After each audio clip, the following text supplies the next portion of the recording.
సికింద్రాబాద్ పాట్నీ దగ్గర metro express లో మంటలు చెలరేగాయి. ఇంజిన్ భాగంలో మంటలు అంటుకున్నాయి. దీని పూర్తి వివరాలు మా కరెస్పాండెంట్ తిరుమల అందిస్తారు. తిరుమల, చెప్పండి, ఈ ప్రమాదం ఎలా జరిగింది?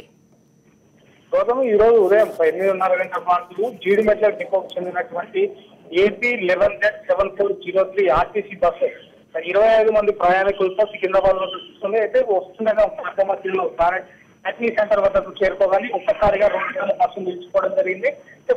బస్సు నిలిచిపోవడంతో డ్రైవర్ దాన్ని తిరిగి స్టార్ట్ చేసే ప్రయత్నం చేస్తుండగా ఒక్కసారిగా సెల్ఫ్ స్టార్ట్ ఏజెంట్ ఉంటుంది. అక్కడ నుంచి స్టార్ట్ ఎగరడంతో బస్సులోని ఇంజన్ మొదటిగా మంటలు వ్యాపించాయి.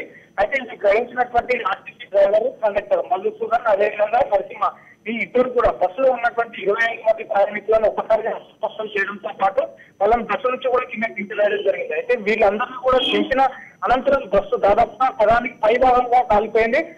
ఈ సమాచారం అందించినటువంటి సమీపంలోని అగ్నిమాపక సిబ్బంది కూడా అక్కడ రావడం జరిగింది.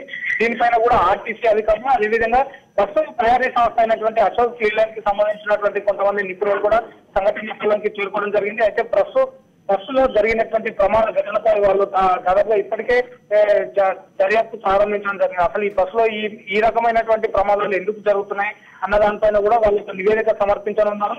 అయితే ఈ ప్రమాదంలో ఎటువంటి గాయాలు కానీ, అదేవిధంగా ఎటువంటి ఆస్తి ప్రాణ నష్టం కూడా సంభవించలేదు.